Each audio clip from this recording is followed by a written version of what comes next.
Hindi makumpirma ng Malacanang ang umiikot sa social media na di umano ay humingi ng pribadong pulong si Vice President Sara Duterte sa dating kaalyado at ngayon ay katunggali sa politika na si Pangulong Ferdinand Bongbong Marcos Jr. Umingay sa internet ang umano'y hiling na pulong sa kasagsagan ng impeachment trial ng bise at kritisismo naman kay PBBM sa harap ng flood control scandal. Wala pang kumpirmasyon o pagtanggi sa panig ni VP Sara ukol sa issue.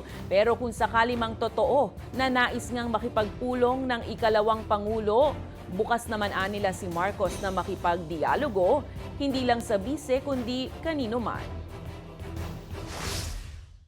Pero, ang sabi ng Pangulo, sa una pa lang niyang podcast, kahit sino, sa lahat na maaaring hindi sumasang-ayon sa kanya, siya ay bukas upang makipag-usap para magkaroon ng magandang pagkakaintindihan.